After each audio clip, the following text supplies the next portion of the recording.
എന്നെ മാവിലടച്ചതൊത്താ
ദൈവമായ കർത്താവേ, ഈ ദിവസങ്ങളിൽ നിന്നെ കാണുന്നതിനും അറിയുന്നതിനും അവിടുത്തെ ശബ്ദം കേൾക്കുന്നതിനും അനുസരിക്കുന്നതിനും അനുഗ്രഹിക്കപ്പെടുന്നതിനും ഞങ്ങൾക്ക് അവിടുന്ന് കൃപ നൽകണമേ. യോനായുടെ പുസ്തകം 4-ാം അധ്യായം അവസാനത്തെ വാക്യം. അതിനെ യഹോവ, നീ അധ്വാനിക്കുകയോ വളർത്തുകയോ ചെയ്യാതെ ഒരു രാത്രിയിൽ ഉണ്ടായി വരികയും ഒരു രാത്രിയിൽ നശിച്ചു പോവുകയും ചെയ്തിരിക്കുന്ന ആവണക്കിനെ കുറിച്ച് നിനക്ക് അയ്യോഭാവം തോന്നുന്നുവല്ലോ. എന്നാൽ വലം കൈയും ഇടം കൈയും തമ്മിൽ തിരിച്ചറിഞ്ഞ് കൂടാത്ത 1,10,000 ചുറ്റുവാനും മനുഷ്യരും അനേകം മൃഗങ്ങളുമുള്ള മഹാനഗരമായ നിനവയോടെ എനിക്ക് അയ്യോഭാവം തോന്നരുതോ എന്ന് ചോദിച്ചു. യോനയെപ്പറ്റി 5 പ്രസംഗമെങ്കിലും കേൾക്കാത്ത ആരും ഇവിടെ ഇരിപ്പില്ല. ഇപ്പോൾ ഉറങ്ങുന്നവർ പോലും അത്രയും പ്രസംഗം കേട്ടവർ. യോനായ ദൈവം അനുഗ്രഹിച്ചോ ശാസിച്ചോ? നിങ്ങളുടെ അഭിപ്രായം?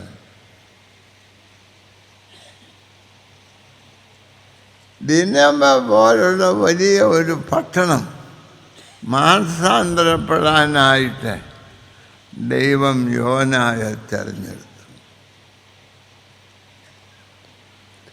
യോനായ്ക്ക് ദൈവം വലിയൊരു പദവി നൽകി. അതായത് വളരെ വലിയൊരു പട്ടണം. ആ പട്ടണം മാനസാന്തരപ്പെട്ട് ദൈവത്തിൻ്റെ ഇഷ്ടം ലോകത്തിലെങ്ങും സ്ഥാപിക്കുന്നതിന് ഒരു വലിയ പ്രസംഗനായിട്ട് ദൈവം യോനായെ തന്നു. എന്നാൽ യോന അതിൻ്റെ മഹാത്മ്യം മനസ്സിലാക്കി. എനിക്കിന്നിവിടെ വന്ന് എനിക്ക് പറയാനുള്ളത്, ഈ കൺവെൻഷൻ യോഗത്തിൽ ഇരിക്കുന്നതിൽ നിങ്ങളെല്ലാം യോനായെപ്പോലെ ദൈവം തിരഞ്ഞെടുത്ത ആളുകളാണ്. ലോകത്തിൻ്റെ രക്ഷയ്ക്ക് നിങ്ങളെ ദൈവം വേർതിരിച്ചിരിക്കുക.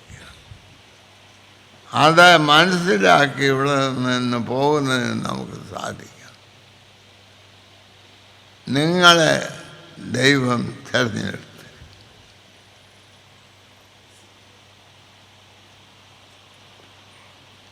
യോന എനിക്ക് മനസ്സിലായി, ദൈവം നീയും ദിനവയിൽ പോകണം പ്രസംഗിക്കാൻ, അത് പറഞ്ഞ് ഞാൻ ഉപദ്രവിച്ചുകൊണ്ടിരിക്കുകയാണ്.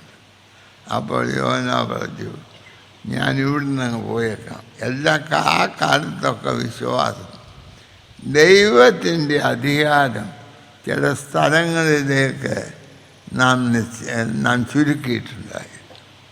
ഇപ്പോഴും അങ്ങനെ. പള്ളി ഞങ്ങൾ ചെറിയ ക്ലാസ്സിൽ പഠിക്കുമ്പോൾ സൺഡേ സ്കൂളിലൊക്കെ പോയി വരുമ്പോൾ പറയും, ഇന്ന് ഞായറാഴ്ചയാണ്, കള്ളം പറയരുത്. അതായത് ഞായറാഴ്ച ദൈവം ആക്റ്റീവാണ്, ശനിയാഴ്ച ഞാനാണ് ആക്റ്റീവ്. നമ്മൾ മാതാമൺ കൺവെൻഷനിൽ ദൈവത്തെ, എന്നാൽ നമ്മുടെ വീട്ടിൽ ദൈവമുണ്ട്. യോനായുടെ പുസ്തകം പറയുന്നത് ദൈവം എല്ലായിടത്തും ആക്റ്റീവാണ് അല്ലേ?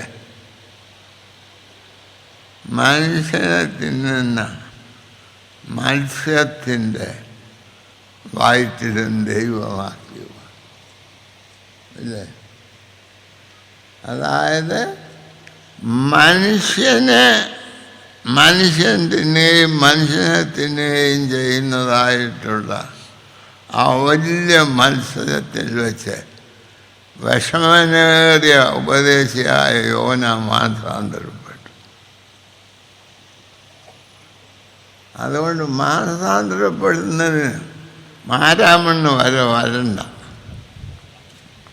നിങ്ങളുടെ ആ ചോരുന്ന വീടിൻ്റെ ഉള്ളിലിരുന്ന് രക്ഷിക്കുന്നവനായ ദൈവത്തെ നിങ്ങൾക്ക് അനുഭവിക്കുന്നത് സാധിക്കും.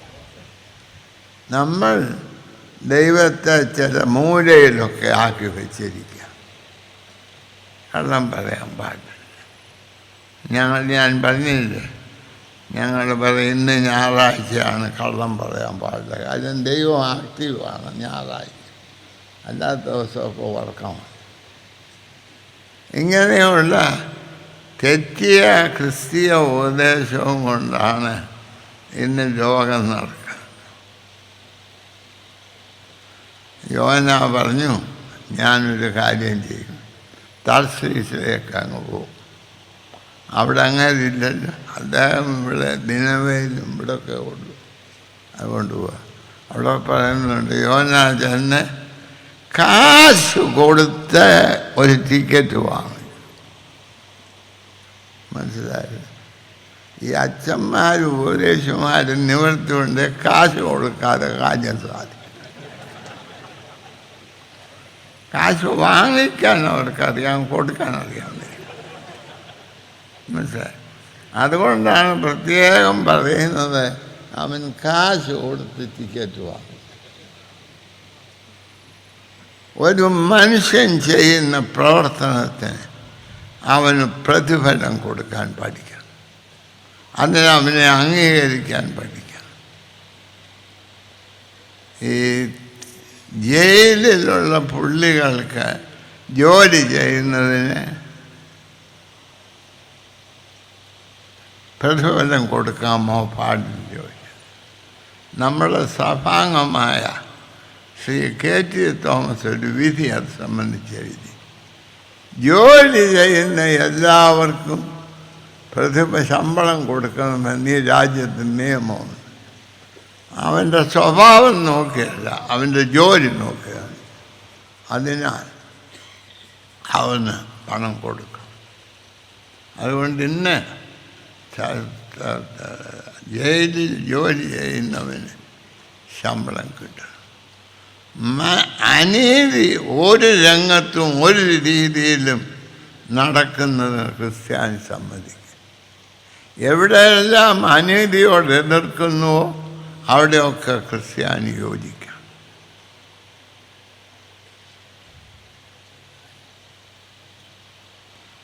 നീതിയും സമാധാനവും സ്നേഹവും കരുതലും ലോകമൊട്ടാകെ എല്ലാ രംഗങ്ങളിലും ഉണ്ടാകുന്നതിന് നമ്മൾ പ്രവർത്തിക്കണം. അനീതിയോട് ഒരു പ്രകാരത്തിലും കൂട്ടുകെട്ട് നിൽക്കരുത്. എന്നാൽ യോന കാശ് കൊടുത്ത് ടിക്കറ്റ് വാങ്ങിച്ചു കയറി അവന് സുഖമായിട്ടുറങ്ങി. അവന് മനസ്സിലായി ദൈവത്തിൻ്റെ പിടിയിൽ നിന്ന് പോയിരിക്കുന്നു, ഇനി ആരും എന്നോടൊന്നും കാണിക്കാനില്ല. ദൈവമാണ്. അവന് സ്വല്പം പേടി ഉണ്ടായിരുന്ന ആൾ. അതുകൊണ്ട് എന്ത് ചെയ്തു? അവൻ താഴത്തെ തട്ടിപ്പോയി കിടന്നാൽ സുഖമായി ഉറങ്ങി. ഇപ്പോഴത്തെ കാലത്ത് പള്ളിയിലും പന്തലിലുമാണ് എല്ലാവരും ഉറങ്ങുന്നത്. അന്ന് ദൈവത്തിൻ്റെ അരികെ വന്ന് ഉറങ്ങാൻ പഠിച്ചിട്ടില്ല. അത് നമ്മൾ കണ്ടുപിടിച്ച ഒരു വലിയ പുതിയ വിദ്യയാണ്. അവൻ അവിടെ കിടന്നു. വലിയ ദൈവം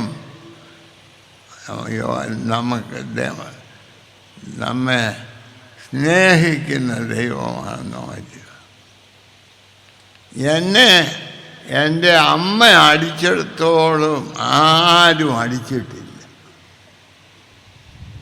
ദിവസം ഒരു 2-3 അടിയേലും അമ്മയുടെ കിട്ടാതെ എനിക്ക് ഉറക്കവും വരികയില്ല, അമ്മയ്ക്കും ഉറക്കം വരികയില്ല. എന്നാൽ എൻ്റെ അമ്മ എന്നെ അടിച്ചാൽ 3 പ്രാവശ്യം വന്ന് നോക്കും അവിടുത്തെ വേദന ഉണ്ടോ, തണുത്ത് പൊങ്ങിയിട്ടുണ്ടോ, താത്തിട്ടുണ്ടോ. ഞാനൊരു പ്രാവശ്യവും നോക്കുക.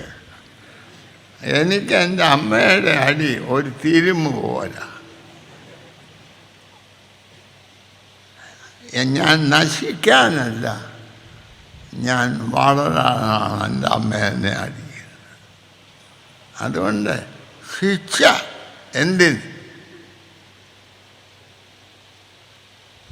എന്തിന് ശിക്ഷ?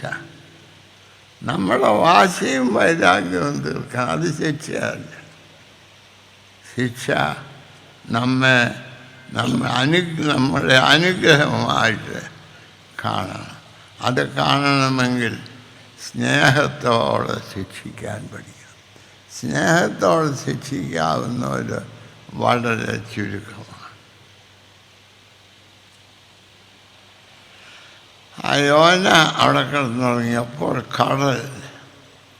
യോന വിചാരിച്ചു കടൽ വരെയുള്ളൂ. നമുക്ക് പണ്ടുണ്ടായിരുന്നു ആളുകളുടെ വീട്ടിലൊക്കെ വരുമ്പോൾ വെള്ളം കാണുന്നവരെ കൊണ്ടുവിടും. കടലിൻ്റെ അക്കര കടന്നാൽ പിന്നീട് ദൈവത്തിന് അധികാരമില്ല. യോനായ ദൈവം മാനസാന്തരപ്പെടുത്തി. ഭൂലോകത്തിൻ്റെ നാഥനായി യോന ദൈവത്തെ കണ്ടു. യോന നമ്മളിന്ന് കാണുന്നുണ്ട്.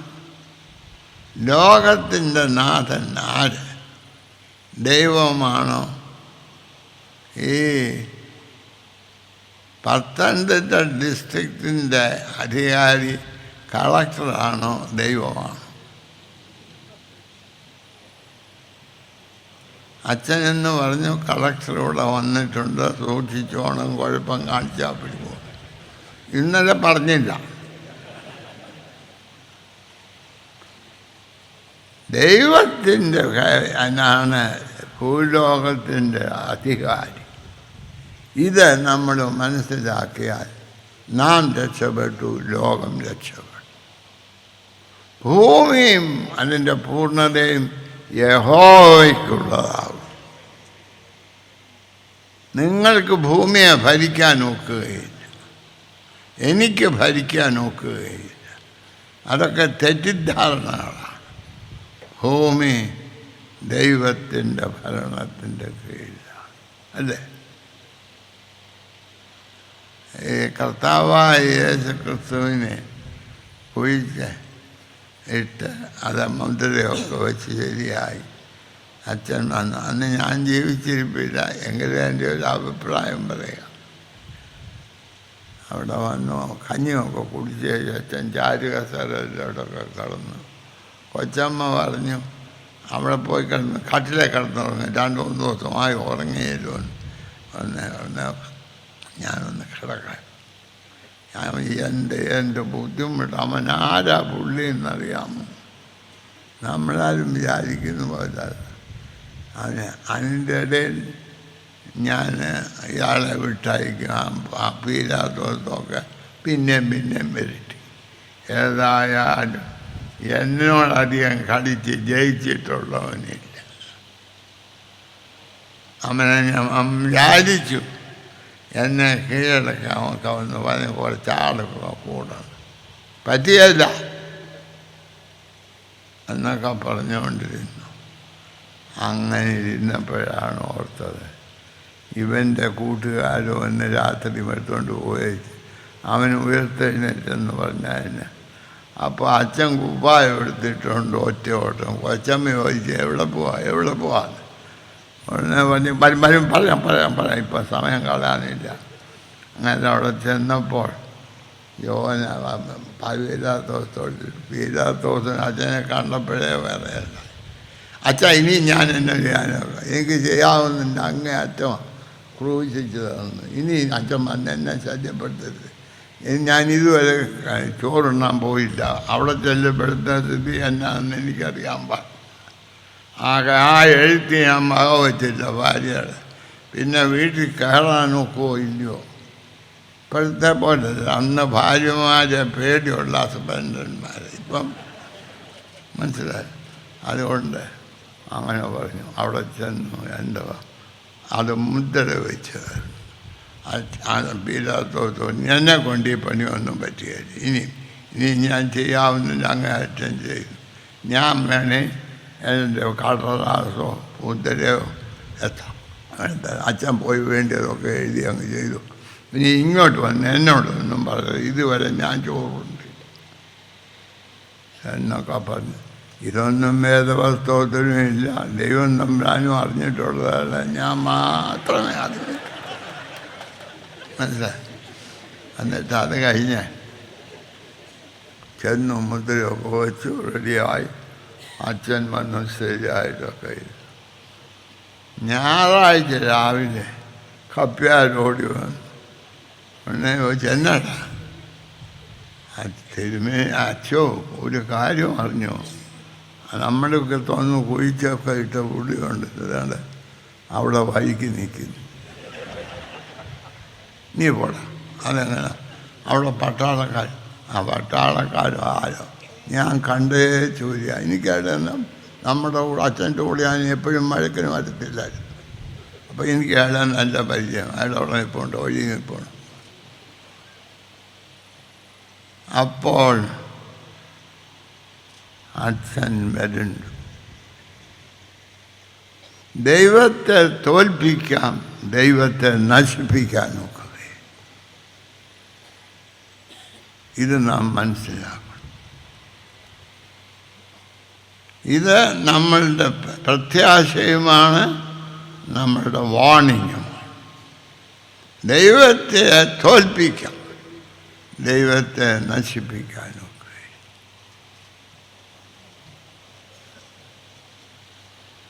അതുകൊണ്ട് യോന അവിടെ ചെന്നപ്പോൾ വലിയ കാറ്റും മഴയൊക്കെ. എല്ലാവരും പേടിച്ച് കഴിഞ്ഞപ്പോൾ അവർ പറഞ്ഞു സാധനമൊക്കെ ഉപേക്ഷിക്കുക. കപ്പലിന് ഭാരം കൂടുതൽ. അതുകൊണ്ട് അതായത് വേണ്ടാത്ത സാധനമെല്ലാം കൂടെ കപ്പലിൽ കയറ്റിയാൽ കപ്പൽ മുങ്ങും. ഇന്ന് നമുക്കുള്ള ദോഷമല്ല. ആവശ്യമില്ലാത്ത ഒത്തിരി സാധനം നമ്മളെ വീട്ടിൽ കയറ്റി കള്ളനെ വിളിച്ചു വരുത്തും. കള്ളനല്ലേ വരികയില്ല. എൻ്റെ വീട്ടിൽ കള്ളൻ വന്നാൽ എൻ്റെ എടുത്തുകൊണ്ട് വന്നാൽ ഞാൻ എവിടെയോ ഒന്ന് വായിച്ചു, ഒരു വലിയ കവി അങ്ങേർക്ക് ഒത്തിരി അവാർഡൊക്കെ കിട്ടി, എല്ലാ പത്രത്തിലും അങ്ങേർക്ക് ഇങ്ങനെ അവാർഡ് കിട്ടിയത്. അപ്പം അവൻ വിചാരിച്ചു ഇദ്ദേഹം വലിയ ധനവാനായി അവാർഡുമൊക്കെ കിട്ടി. അവൻ്റെ വീട്ടിൽ കയറിയപ്പോൾ ആകെ 15 രൂപയായി അവൻ്റെ വീട്ടിലുള്ളൂ.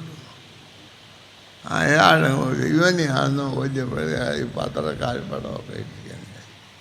അപ്പോൾ അവനവിടെ എഴുതി വെച്ചു, നിൻ്റെ ഈ പത്രത്തിലെ പ്രസിദ്ധീകരണമൊക്കെ കണ്ട് നിൻ്റെ രൂപ ഉണ്ടെന്ന് വിചാരിച്ച് ഞാൻ വന്നത്, നീ ഇത്രയും പട്ടിണിക്കാരനാന്ന് ഞാൻ അറിഞ്ഞില്ല. ഞാൻ എൻ്റെ പോക്കറ്റിൽ 20 രൂപയുടെ വെക്കും. ഇനിയും നിനക്ക് അത്യാവശ്യം വരുമ്പോൾ ഈ മേൽവിലാസത്തിൽ എഴുതിയാൽ ഞാൻ നിനക്ക് വല്ലതും തരാമെന്ന്. അതായത് പണമല്ല പ്രധാനം, ലോക ഇമ്പങ്ങളല്ല പ്രധാനം, ഇതിൻ്റെയൊക്കെയും അധിപനായ ദൈവമാണ്. ഈ മാരാമൻ കൺവെൻഷനിൽ ഇന്ന് വന്നിരിക്കുന്ന നമ്മൾ ഓരോരുത്തരും നമ്മുടെ ജീവിതം ദൈവത്തിൻ്റെ കയ്യിൽ ഫലമേൽപ്പിക്കുകയാണെങ്കിൽ കേരളത്തിൽ വലിയൊരു വിപ്ലവം നടക്കും. ഈ ആണ്ടത്തെ മാരാമൻ കൺവെൻഷൻ കേരളത്തിലെ വലിയ വിപ്ലവത്തിൻ്റെ ഇതാണ്. കളക്ടർ ഉള്ളതുകൊണ്ട് നമുക്ക് പേടിക്കേണ്ട, സത്യമേ പറയുള്ളൂ. അതുകൊണ്ട് എനിക്ക് പറയാനുള്ളത്, ആത്മീയ രംഗത്തെ വലിയ വിപ്ലവത്തിൻ്റെ ദിവസമായി ഈ ആഴ്ച തീരുന്നതിന് നാം ദൈവത്തോടുകൂടെ സഹകരിക്കണം. അപ്പോൾ കപ്പിത്താൻ പറഞ്ഞു, എല്ലാവരും എഴുന്നേറ്റ് അവരവരുടെ ദൈവത്തോട് പ്രാർത്ഥിക്കും. അദ്ദേഹം ഒരു പ്ലൂറലിസ്റ്റിക് ഗോഡ്. നിങ്ങൾക്ക് ദൈവത്തെ അറിയാത്ത ആരുമില്ല. ദൈവം ഇല്ലെന്ന് പറയുന്നതിനും ദൈവത്തെ അറിയും. എന്നാൽ ദൈവത്തെ പൂർണ്ണമായി അറിഞ്ഞത് ആരുണ്ട്?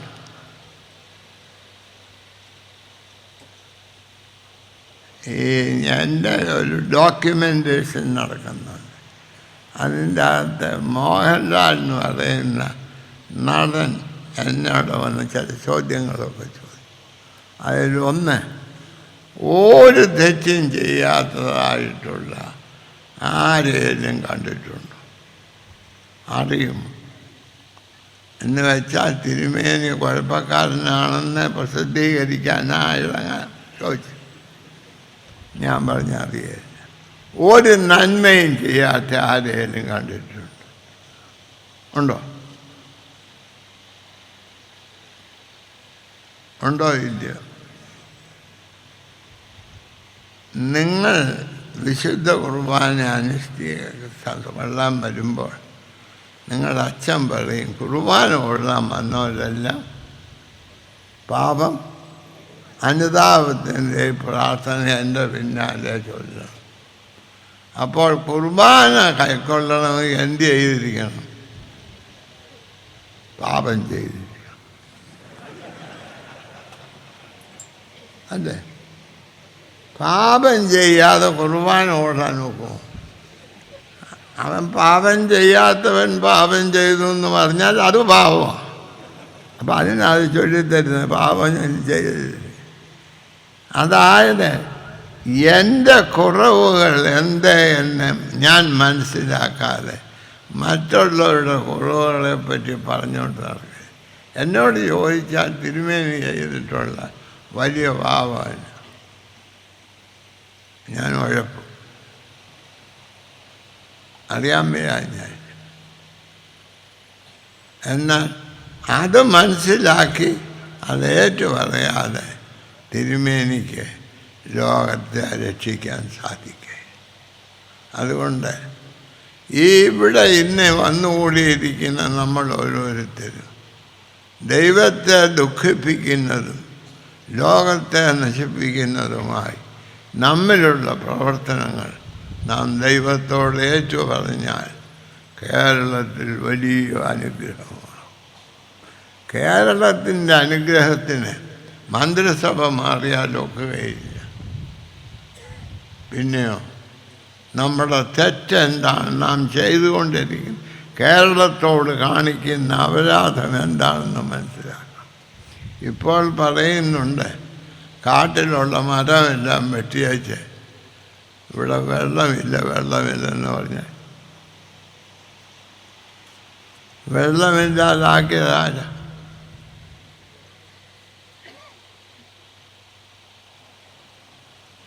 അതുകൊണ്ട് ഈ കൺവെൻഷൻ നമുക്ക് കേരളം അനുഗ്രഹിക്കപ്പെടുവാൻ ഞാനും എൻ്റെ സഭയും എന്താണ് ചെയ്യേണ്ടതെന്ന് മനസ്സിലാക്കി അതിനനുസരിച്ച് രൂപാന്തരപ്പെടും.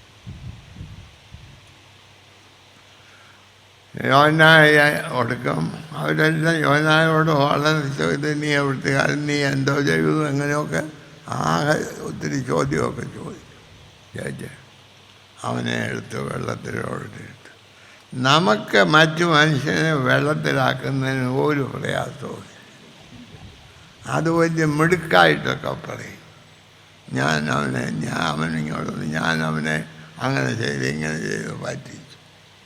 എന്നാൽ ആ കപ്പൽക്കാർക്ക് യോനായ വെള്ളത്തിലെറിയാൻ വലിയ വിഷമം, ഒരു നിവൃത്തിയുണ്ട്. മറ്റു മനുഷ്യനെ നശിപ്പിക്കുന്നത് നമ്മുടെ സന്തോഷമാണ്, നമ്മുടെ വേദനയാണ്. എൻ്റെ പ്രവർത്തനം മറ്റുള്ളവന് നാശമുണ്ടാക്കുന്നുണ്ടെങ്കിൽ അതിൽ ദുഃഖിക്കാനായി പഠിക്കും. ഇന്ന് സമൂഹത്തെ ഈ രീതിയിലാക്കി പ്രകൃതിയോടുള്ള നമ്മുടെ മനോഭാവത്തിൽ ദുഃഖിക്കാനായിട്ട് നമ്മൾ പഠിക്കണം. ഇവിടെ പറയും പ്ലാസ്റ്റിക് അരുത്, വെള്ളം അനാവശ്യമായി ഉപയോഗിക്കരുത് എന്നൊക്കെ പറഞ്ഞേച്ച് അങ്ങോട്ട് നേരെ വിവേചനം ചെയ്യാൻ തോന്നും. ഈ കൺവെൻഷൻ്റെ ഫലമായി പ്രകൃതിയെ ദൈവത്തിൻ്റെ വിലപ്പെട്ട ദാനമായി മനുഷ്യന് വേണ്ടി ദൈവം നൽകിയ വലിയ അനുഗ്രഹമായി കണ്ട് അതിനെ ദൈവം ആഗ്രഹിക്കുന്ന വിധത്തിൽ ഒരുക്കുന്നതിനുള്ള തീരുമാനത്തോടുകൂടെ നാം ഇവിടുന്ന് പോവുകയാണെങ്കിൽ കേരളം അനുഗ്രഹിക്കപ്പെട്ടു. ഈ കൺവെൻഷൻ എന്തിന്? നമ്മളെല്ലാം സ്വർഗത്തിൽ പോകാനല്ല, ആണോ? ഞാൻ ചോദിക്കുന്നത്, ഇവിടെ ഇരിക്കുന്ന എല്ലാവരും സ്വർഗത്തിൽ പോവുകയാണെങ്കിൽ സ്വർഗത്തിൻ്റെ സ്ഥിതി എന്തായിരിക്കും? ഇപ്പം എന്നെ പലരും പറയും ദൈവം എന്നെ 99 വയസ്സ് വരെയൊക്കെ വെച്ചുകൊണ്ടിരുന്നു. സത്യം എന്നാന്ന് ചോദിച്ചാൽ എൻ്റെ അപ്പനും അമ്മയും അവിടെ കണ്ട് അവർ നല്ലവരാണ്. അപ്പോൾ അവരുടെ മകനെ ഇവിടെ കളയരുതെന്ന് ദൈവത്തിനുണ്ട്, ഇഷ്ടമാണ്, താല്പര്യമുണ്ട്. പക്ഷേ എന്നെ അവിടെ കയറ്റിയാൽ അവിടുത്തെ സ്ഥിതി തന്നെ ഇവിടെ തന്നെ എന്തെല്ലാം കാട്ടിക്കൂട്ട്. അപ്പം പിന്നെ അവിടെ കൊണ്ട് ചെന്നാൽ സ്വർഗം എന്നമാകും. ദൈവത്തിന് താല്പര്യമുണ്ടെങ്കിലും എനിക്ക് വലിയ താല്പര്യമില്ല. ഉണ്ടോ? അതാണ് യോനായ്ക്ക് പറ്റിയ അനർത്ഥം. യോന നമ്മോട് പറയുന്നത്, നീ ദൈവത്തിൻ്റെ വഴിയിൽ നിൽക്കണം, നീ അനുഗ്രഹിക്കപ്പെടും, ലോകം അനുഗ്രഹിക്കപ്പെടും. ഇന്ന് ലോകത്തിലുള്ള എല്ലാ കുറ്റങ്ങൾക്കും ക്രിസോസ്റ്റം മെത്രാനാണ്. ഇപ്പോൾ ഓരോരുത്തർ വന്ന് പറയും തിരുമേനി വലിയ ആളാണ്, അങ്ങനെ ചുമ്മാ അവർക്കും അറിയാം ഞാൻ വിശ്വസിക്കുന്നില്ലെന്ന്, അവർ വിശ്വസിക്കുന്നില്ലെന്ന് എനിക്കും അറിയാം. അപ്പം അങ്ങനെയല്ല, ഈ കൺവെൻഷൻ കഴിയുമ്പോൾ പുതിയൊരാകാശവും പുതിയൊരു ഭൂമിയും ഉണ്ടാകും. അതിന് നമ്മൾ പ്രവർത്തിക്കണം. ഈ വെള്ളത്തോടുള്ള മനോഭാവം, പ്രകൃതിയോടുള്ള മനോഭാവം, മനുഷ്യനോടുള്ള മനോഭാവം, ഇതിലൊക്കെ വലിയ വ്യത്യാസം ഈ കൺവെൻഷൻ മൂലം ഉണ്ടാകണം. അപ്പോൾ ഈ കൺവെൻഷനായി. ഇപ്പോൾ ഇവിടെ നടക്കുന്നുണ്ട്. കഴിഞ്ഞ ആണ്ടത്തിൽ നിന്ന് ദൈവത്തിന് പ്രസാദമായി നമ്മൾ എന്തോ ചെയ്തു?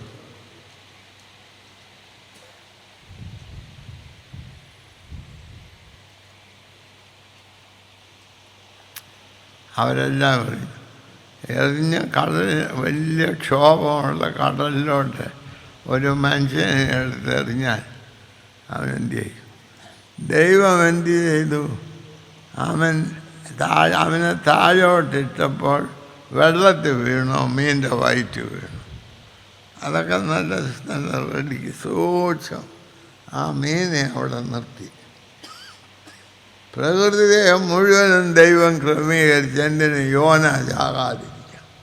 യോന ദൈവത്തെ അനുസരണക്കേട് കാണിച്ച് ഓടിയവൻ, ദൈവത്തെ വേണ്ട എന്ന് പറഞ്ഞ് ഓടിയവൻ, ദൈവത്തിന് അവനെ വേണം.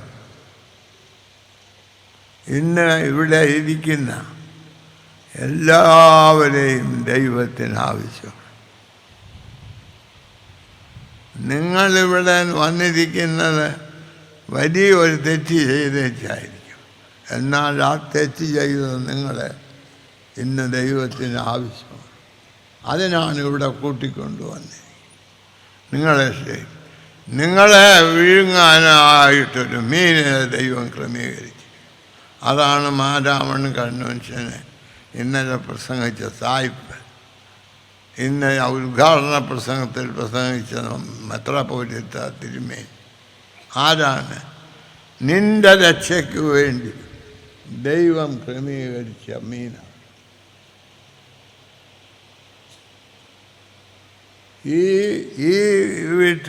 ഈ മീറ്റിങ്ങിൽ വന്ന എല്ലാവരും നിങ്ങളെ മീൻ വിഴുങ്ങട്ടെ എന്ന് ഞാൻ പ്രാർത്ഥിക്കും. അത് കഴിഞ്ഞു. മീനിൻ്റെ വയറ്റിൽ ക്രിസ്മസിനോ നൊയമ്പുകളിലേക്ക് ഒന്നും പള്ളിയിൽ പോയിട്ടില്ലാത്ത യോന മുട്ടുകുത്തി പ്രാർത്ഥിക്കുന്നു. നമുക്കിന്നങ്ങനെ ചെയ്യാം.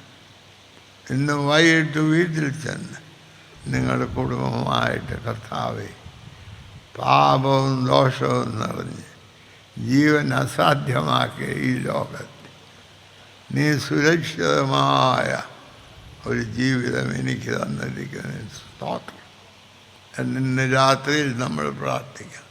ക്രിസോസ്റ്റം മെത്രാച്ചൻ്റെ പ്രസംഗം കേട്ട് മാനസാന്തരപ്പെടാം എന്നാരും വിചാരിക്കേണ്ട. എന്നാൽ നിങ്ങളുടെ തീരുമാനമനുസരിച്ച് അനുഗ്രഹിക്കപ്പെടാം എന്ന് നിങ്ങൾ ഉറപ്പോടെ പോകണം. അതുകൊണ്ട് ഇന്ന് നിങ്ങൾ എൻ്റെ പ്രസംഗം കേൾക്കാൻ വന്നവരുണ്ടെങ്കിൽ നിരാശയോടെ വീട്ടിലേക്ക് പോകാം. ഇന്ന് ദൈവത്തിൻ്റെ ശബ്ദം കേൾക്കണമെന്ന് വിചാരിച്ച് ഇവിടെ വന്നവരുണ്ടെങ്കിൽ പ്രത്യാശയുടെ നിറവിൽ നിങ്ങളുടെ വീട്ടിലൊരു പുതിയ അധ്യായം തുടങ്ങും. ഈ മാരാമൺ കൺവെൻഷനിൽ ചരിത്രം സൃഷ്ടിക്കുന്ന ഒരു ദിവസമായി ഈ ദിവസം തീരുവാൻ ദൈവമേ എന്നെ ഉപയോഗിക്കണമേ എന്ന് ഈ ശബ്ദം കേൾക്കുന്ന എല്ലാവരും പ്രാർത്ഥിക്കും.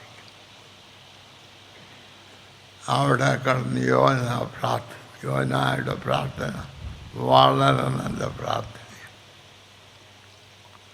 ആ പ്രാർത്ഥന കഴിഞ്ഞപ്പോൾ മീനിൻ്റെ വയറ്റ്, ഇത് വളരെ അത്ഭുതമാണ്.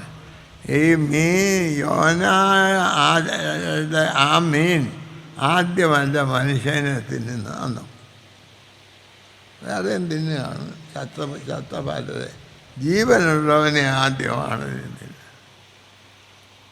അവിടെ ആ മീന് യോനായ ദഹിക്കില്ല. സാധാരണക്കാരനൊക്കെ യോനായുടെ മീനിൻ്റെ വയറ്റിൽ ചെന്നാൽ ദഹിക്കുക. അവനവിടെ കട്ടിയായിട്ട് കിടന്നു.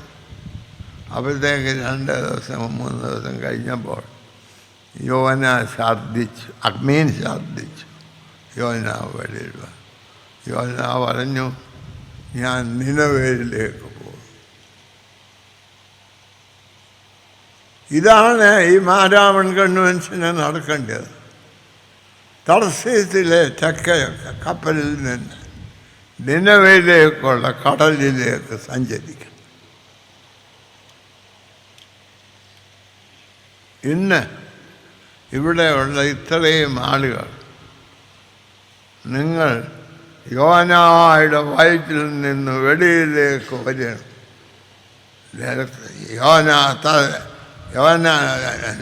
നിനവേയിലേക്ക് ഒരു യാത്ര. ഈ ചൊവ്വാഴ്ചത്തെ മീറ്റിംഗ് കഴിയുമ്പോൾ ഇടങ്കൈ വലങ്കൈ തിരിച്ചറിയാത്തതായ ആ ജനങ്ങളുടെ അടുക്കിലേക്കുള്ള ഒരു യാത്രയുടെ ആരംഭം.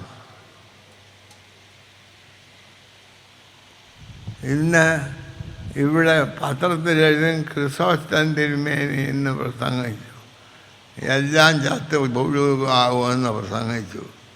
അതൊക്കെ തെറ്റാ, അങ്ങനൊന്നും എഴുതി പിടിപ്പിക്കരുത്.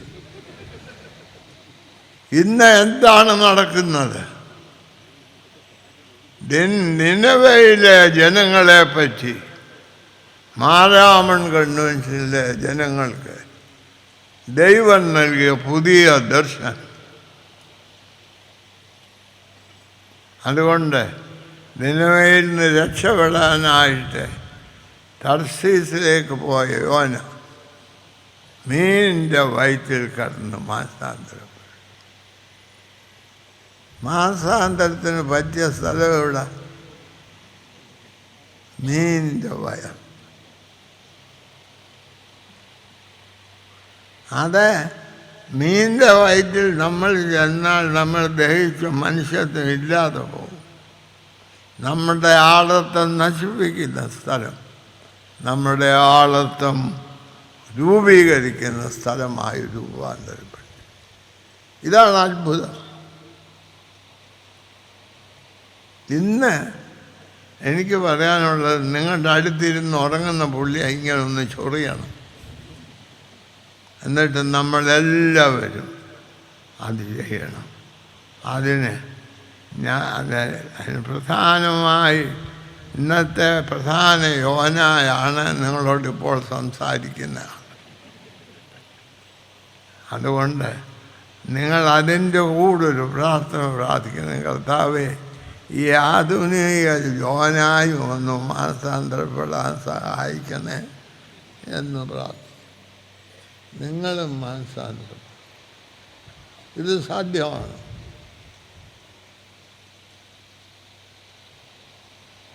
അങ്ങനെ ഒരു ദിവസമായി ഇത് തീർന്നാൽ ചരിത്രം ദൈവത്തിൻ്റെ കയ്യിലാണ്.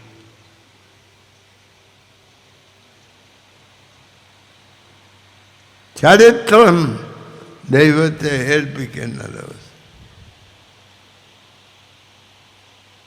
അവനവിടെ ചെന്നു പ്രസംഗിച്ചു.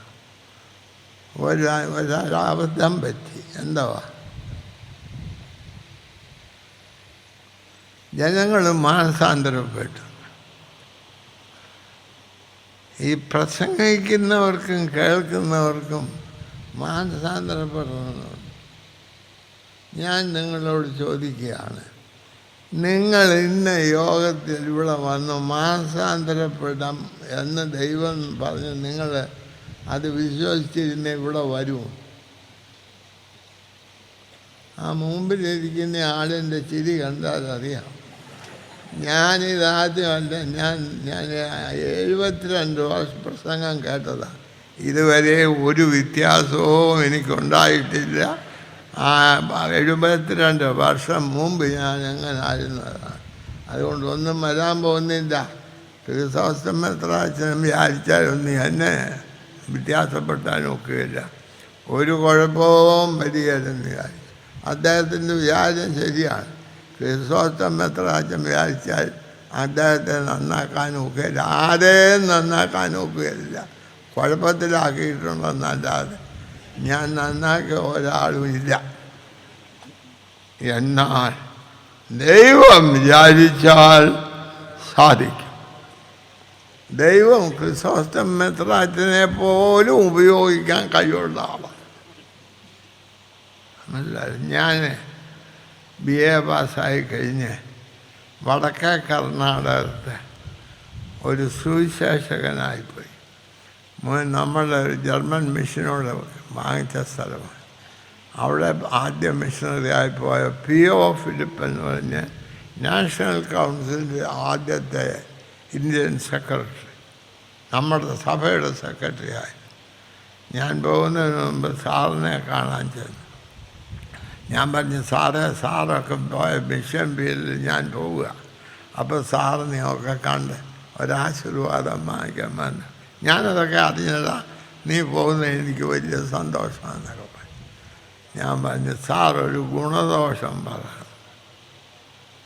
അപ്പോൾ അദ്ദേഹം എനിക്കൊരു ഗുണദോഷം തന്നു. ഗുണം ദോഷമാക്കുന്ന പണി എൻ്റെ ഇല്ലടാ. ഗുണദോഷം എന്ന് പറഞ്ഞാൽ ഗുണം ദോഷമാക്കുക എന്നാണ്. അതുകൊണ്ട് എനിക്ക് ഗുണദോഷമായി. ഞാൻ പറഞ്ഞു, അത് വേണ്ട, എന്തേലും ഞാൻ പോവുകയില്ല, അത് നിൻ്റെ അപ്പനോട് പറയാൻ പറഞ്ഞു. ഞാൻ പറഞ്ഞു, എൻ്റെ അപ്പൻ അവിടെ പോയതല്ല.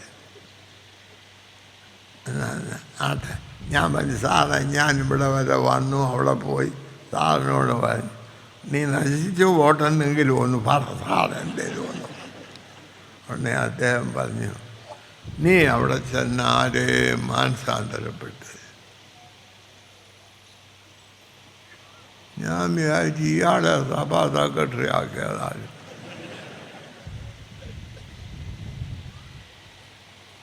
ഞാൻ ചോദിച്ചു, പിന്നെ എന്തിനായി പോന്ന്? അതേ, നീ ആളുകളെ മാനസാന്തരപ്പെട്ടാണ്, ദൈവം പിന്നെന്തോ ചെയ്യും? അത് ദൈവത്തിൻ്റെ ജോലി, അത് നീ കവർന്നെടുക്കരുത്. ഞാനതുപോലെ പാലിച്ചേച്ചാണ് പോകുന്നത്. ഞാൻ പോകുന്ന പിന്നെ അവിടെ ഒരു കണ്ണുവരത്തുണ്ടായി. അല്ലാതെ നിങ്ങളെപ്പോലെ വന്ന് പ്രസംഗം കേട്ടേച്ച് മണലും തുടച്ചേച്ച് അങ്ങ് പോയില്ല. ആ സഭാ സെക്രട്ടറി പറഞ്ഞത് അതുപോലെ ദൈവത്തിൻ്റെ ആയിട്ട് ബന്ധപ്പെടുമ്പോഴാണ് മാനസാന്തരം. എൻ്റെ പ്രസംഗം കൊണ്ട് ആരും നന്നാകുക, ദൈവത്തെയുമായി ബന്ധപ്പെടണം. അപ്പോൾ വീണ്ടും അവൻ ടിക്കറ്റ് വാങ്ങിച്ച് തർശീശ്. അതുകൊണ്ട് ഇവിടെ നിന്ന് നിങ്ങൾ നിങ്ങളുടെ വീട്ടിലേക്ക് പോകുന്നുവോ അതോ നിനവേക്ക് പോകുന്നു? ഇന്നത്തെ യോഗം കഴിഞ്ഞിട്ട് നമ്മളുടെ യാത്ര നിങ്ങളുടെ വീട്ടിലോട്ടല്ല, നിനവയിലേക്ക് യാത്ര ചെയ്യണം. ഇന്ന് ലോകത്തിലുള്ളതായ ദോഷങ്ങളോട് എതിർത്ത് നന്മയുടെ നിറവുള്ള ഒരു ലോകത്തെ സൃഷ്ടിക്കുന്നത് മാരാമൻ കൺവെൻഷൻ. എന്തിനു മാരാമൻ കൺവെൻഷൻ? സുവിശേഷ സംഘത്തിന് പണം പിരിക്കാനാണ്, എല്ലാവരും സ്വർഗത്തിൽ പോകാനാണ്. അല്ല, നീ അവിടെ ചെന്ന് അവൻ പ്രസംഗിച്ചു. എല്ലാവരും അതറിഞ്ഞു. രാജാവ് പറഞ്ഞു. രാജാവ് മുതൽ എല്ലാവരും മാനസാന്തരപ്പെട്ടു, മുട്ടുടക്കി, ലട്ടുടുത്തു, പ്രാർത്ഥിച്ചു. വലിയ വിപ്ലവം.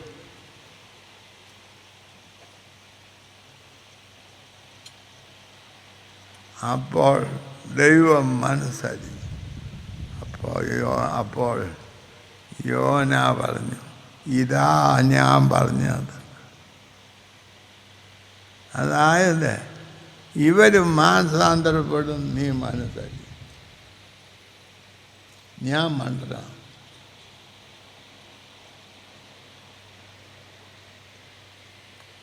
ഇല്ലേ, നമുക്ക് വേണ്ടിയത് ഈ ദൈവത്തിൻ്റെ സ്നേഹം പ്രസംഗിക്കുന്നത് മറ്റുള്ളവർ നശിക്കാൻ വേണ്ടി, അതോ രക്ഷിക്കപ്പെടാൻ.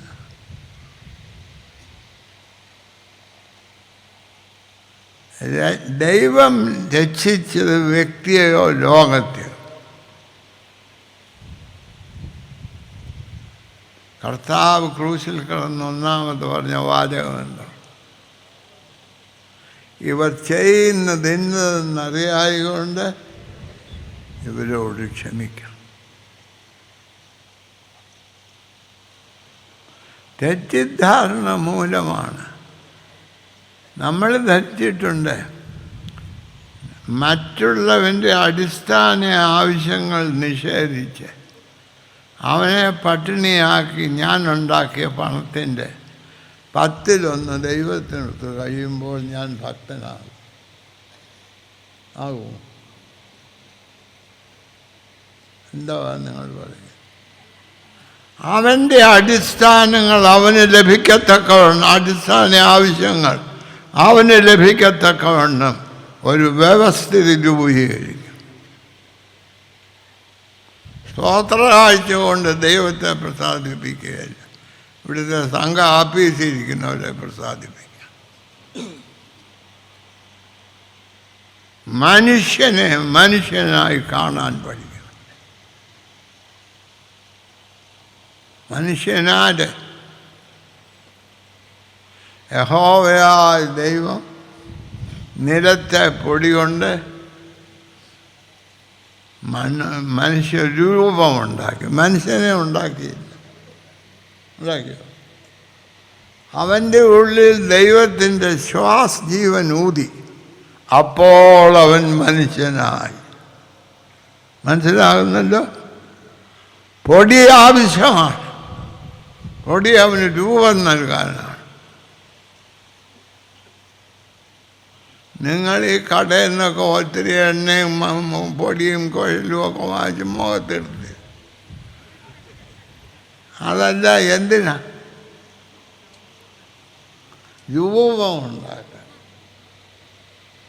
എന്നാൽ ദൈവത്തിൻ്റെ മാരാമൻ കൺവെൻഷന് നിങ്ങൾ വന്നതിൻ്റെ ഫലമായി ദൈവത്തിൻ്റെ രൂപം നിങ്ങളിൽ കാണാം.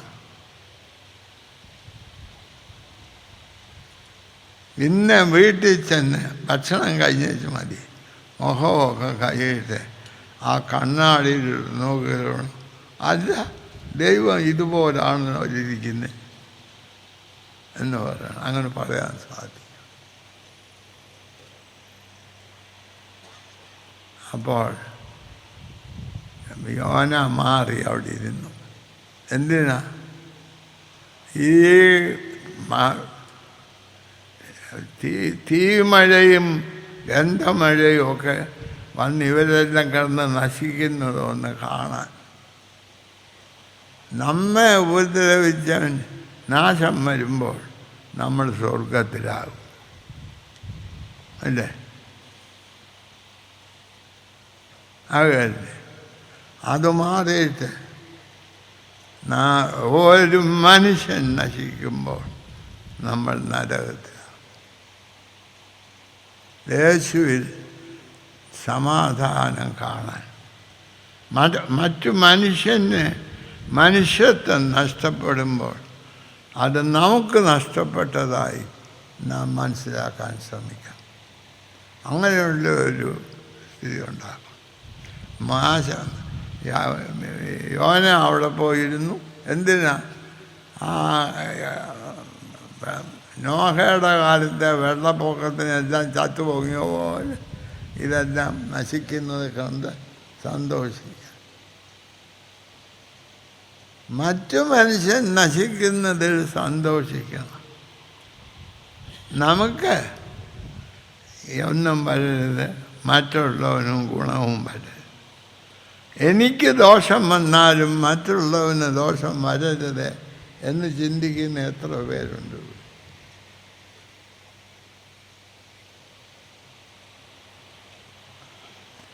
99 വർഷം ജീവിക്കാൻ അനുവദിച്ച ദൈവത്തോട് ഞാൻ പറയുന്നു, കർത്താവേ, എല്ലാവരും 102 വർഷം ജീവിക്കാൻ സഹായിക്കും. ഇല്ല എന്ന് വെച്ചാൽ ഇന്നിപ്പോൾ ഈ വന്നിരിക്കുന്ന കൂട്ടത്തിൽ 99 വയസ്സുള്ള വേറെ ആരുമില്ല. അതാ എൻ്റെ സന്തോഷം.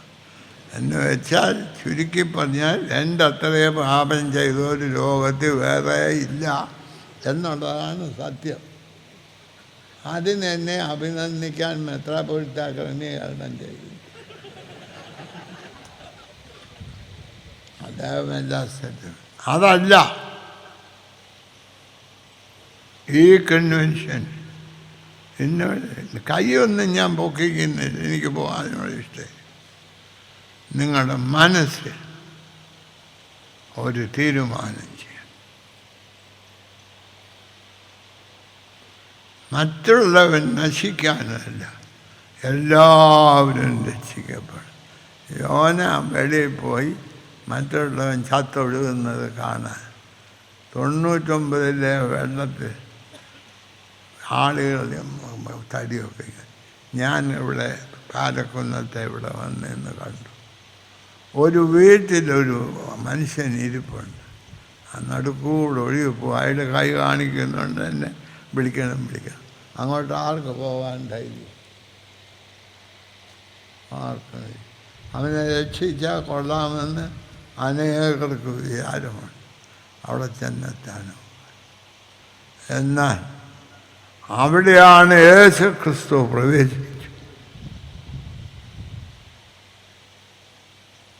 മനുഷ്യൻ്റെ ഭീതിയായ ക്രൂശ് മനുഷ്യൻ്റെ അനുഗ്രഹമായി രൂപാന്തരം. ഇന്ന് രാവിലെ ഒരച്ഛൻ എൻ്റെ വീട്ടിൽ വന്ന് പറഞ്ഞു, തിരുമേനിയുടെ ഒരു പഴയ കുരിശ് എനിക്ക് തരാം. പുത്തൻ വിഷമമായിരിക്കും വഹിക്കാനെന്നുള്ളതുകൊണ്ട് ആ പുള്ളി എന്നോട് പഴയതൊന്ന് തരണമെന്ന് പറഞ്ഞു. നമുക്കിത് മനുഷ്യൻ്റെ അധപ്പതനമായി വിചാരിച്ചിരുന്ന കുരിശനെ മനുഷ്യൻ്റെ അനുഗ്രഹമായി രൂപാന്തരം. അതാണ് നിനവയുടെ മാനസാന്തരപ്പെടുന്നത്. എനിക്ക് നിങ്ങളോട് പറഞ്ഞ് അവസാനിപ്പിക്കാനുള്ള കാര്യമില്ല.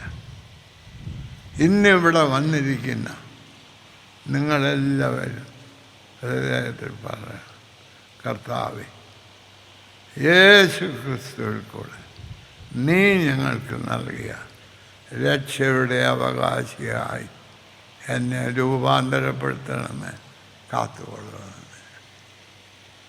അപ്പോൾ ഇവൻ ഇതൊക്കെ പ്രസംഗിച്ചത് വെച്ചപ്പോൾ ദൈവം അവിടെ ഒരു ആവണക്കിനെ ഉയർത്തി അവനോടിരുന്ന് കാണാൻ. പിറ്റേ ദിവസം ആവണക്ക് ഒരു പുഴു കെട്ടി. ദൈവത്തിൻ്റെ പ്രവർത്തനമൊക്കെ അങ്ങനെ. നന്മയും തിന്മയുമുണ്ട്. തിന്മയോട് നീ എങ്ങനെ പ്രതികരിക്കുന്നു എന്നുള്ളതാണ് നിൻ്റെ നന്മയാണോ എന്നറിയാം. ഇവിടെ വീടില്ലാതെ വിഷമിക്കുന്ന ആളിന് വീടുണ്ടാക്കാൻ പണം കൊടുക്കാതെ അവനെ അനുഗ്രഹിക്കണമെന്ന് നല്ലതായിട്ട് പ്രാർത്ഥിക്കും. വല്ല കാര്യമുണ്ടോ ആ പ്രാർത്ഥന? ഉണ്ടോ?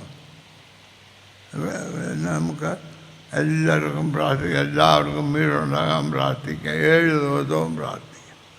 ഒരു പൈസ സംഘി കിട്ടുന്നതിന് കൊടുക്കുകയില്ല.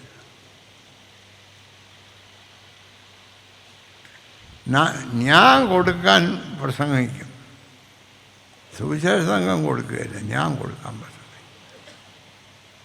എന്ന് മാറണം. കർത്താവ് പറഞ്ഞു, ഇടം കൈ വലം കൈ തിരിച്ചറിയാത്തതായ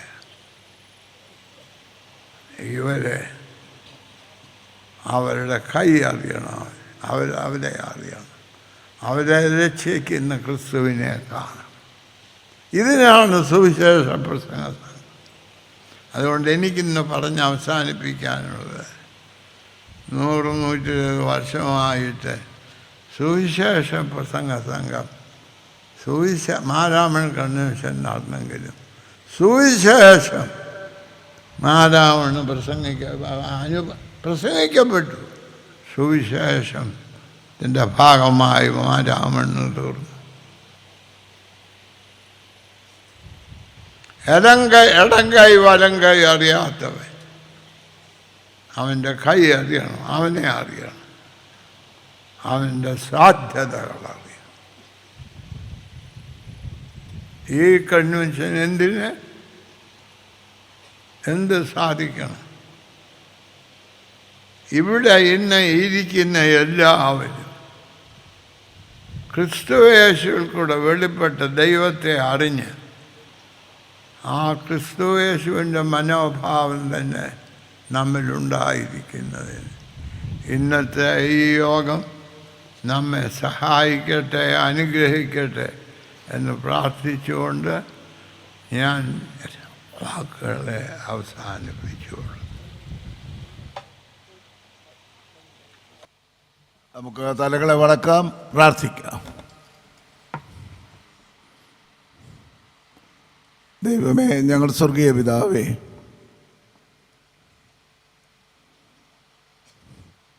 നിന്റെ കൃപയാൽ ഭൂലോകത്തിന് രൂപാന്തരം വരുത്തണമേ എന്ന ഹൃദയതയോടെ പ്രാർത്ഥിപ്പാൻ ഞങ്ങളെ നീ ശക്തീകരിക്കണമേ. ആയതിന് ജീവൻ്റെ ദൈവമേ, ഞങ്ങളെ നീതിയുടെയും ദയയുടെയും കരുണയുടെയും പാതകളിലൂടെ നടത്തി വിനയത്തോടുകൂടെ ദൈവസനെ നടക്കുവാൻ ഞങ്ങളെ പ്രാപ്തിപ്പെടുത്തണമേ എന്ന് നിൻ്റെ ആത്മാവ് മേഘാപ്രവാചനങ്ങളിലൂടെ ഞങ്ങളോട് സംസാരിച്ചതുപോലെ യോനാപ്രവാചകങ്ങളിലൂടെ ഞങ്ങളെ ദൃഷ്ടാന്തീകരിച്ച് കാണിച്ച ദിവ്യമഹത്വത്തിനായിട്ട് ഞങ്ങൾ നിനക്ക് സ്തോത്രം ചെയ്തു. യോന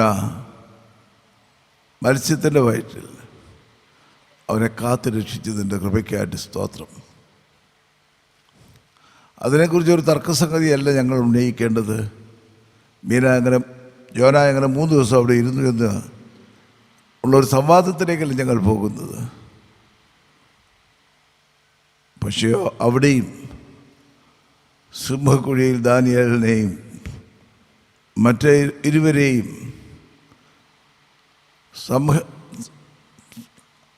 അനുഗ്രഹിച്ച ആ ദൈവകൃപ തീച്ചുളയിലൂടെ നടന്നപ്പോഴും അഗ്നിക്ക് അവർ ഇരയാകാതെ അവരെ സംരക്ഷിച്ച ആ ദൈവകൃപ യോനായുടെ ജീവിതത്തിലൂടെ ഞങ്ങളെ വീണ്ടും ഓർമ്മിപ്പിക്കുന്ന ഓർത്ത് ഞങ്ങൾ നിന്നെ സ്തുതിക്കുന്നു. ഈ ലോകത്തിൽ ഞങ്ങൾ തീച്ചുള്ളിയുടെ അനുഭവത്തിലൂടെ നടന്നാലും ഞങ്ങൾ ദഹിച്ചു പോകാവുന്ന അനുഭവത്തിൽ നടന്നാലും ഞങ്ങളെ കൈക്ക് പിടിച്ച് നടത്തുന്ന കൃപയ്ക്കായിട്ട് സ്തോത്രം.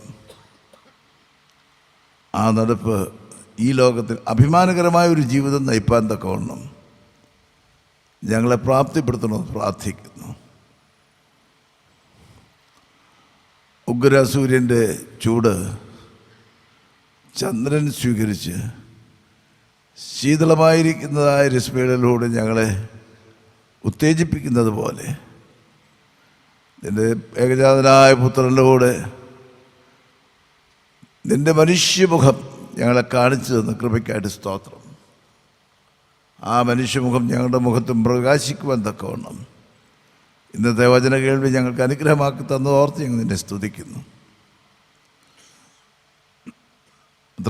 തിരുമേനിക്ക് വേണ്ടി ഞങ്ങൾ പ്രത്യേകം പ്രാർത്ഥിക്കുന്നു. കഴിഞ്ഞ 9 ദശകങ്ങൾ അല്ല 10 ദശകങ്ങൾ പൂർത്തിയാക്കുവാൻ പോകുന്നു. തിരുമേനിയിലൂടെ നാം സഭയ്ക്കും സമൂഹത്തിനും ലോകത്തിനും സമസ്ത ജനങ്ങൾക്ക് ലഭിച്ച എല്ലാ കൃപകളെയും ഓർത്ത് ഞങ്ങൾ നിന്നെ സ്തുതിക്കുന്നു. അവിടുത്തെ ദാസനായ മോശയെപ്പോലെ നീ കൊടുത്തതാണ് ആയുസ് വ്യഗ്രതയോടുകൂടി ഉപയോഗിപ്പാനും ശാസിക്കേണ്ടടുത്ത് ശാസിപ്പാനും സ്നേഹിക്കുന്നിടത്ത് സ്നേഹിപ്പാനും ഉൾക്കൊള്ളേണ്ടതിനെ ഉൾക്കൊള്ളുവാനുമായുള്ള ആ വലിയ കൃപ നിൻ്റെ ദാസനിലൂടെ ഞങ്ങൾക്ക് നന്ദി ഓർത്ത് ഞങ്ങൾ നിന്നെ സ്തുതിക്കുന്നു. തുടർന്നും അനുഗ്രഹീതമായിരിക്കുന്ന വചനങ്ങളെ ഞങ്ങൾക്ക് ശ്രമിപ്പാൻ തക്കവണ്ണം നിൻ്റെ ദാസനെ അവിടുന്ന് ഉപയോഗിക്കണമേ, കാത്തുകൊള്ളണമേ, കരുതണമേ എന്ന് പ്രാർത്ഥിക്കുന്നു. ഞങ്ങൾക്കിന്ന് ആവശ്യമായിരിക്കുന്നത്, ഞങ്ങളുടെ എല്ലാവരുടെയും നിരന്തരമായ പ്രാർത്ഥനയായിരിക്കുന്നത് ദൈവമേ, ഞങ്ങളാൽ സാധ്യമല്ല, എന്നാൽ നിന്നാൽ സാധ്യമാകുന്നു. നിൻ്റെ കൃപയാൽ ഭൂലോകത്തെ രൂപാന്തരപ്പെടുത്തണമേ. ആമീൻ. പിതാവും പുത്രനും പരിശുദ്ധ റൂഹായുമായ ത്രിയേക ദൈവത്തിൻ്റെ കൃപകൾ, അനുഗ്രഹങ്ങൾ, ആശീർവാദങ്ങൾ പ്രിയരെ നാം ഓരോരുത്തരോടും നമ്മുടെ ഭവനങ്ങളോടും ഞങ്ങൾ ഇടപെടുന്നതാണ് എല്ലാ സ്ഥാനങ്ങളോടും കൂടെ ഇന്നും എന്നേക്കും ഇരിക്കുമാറാകട്ടെ.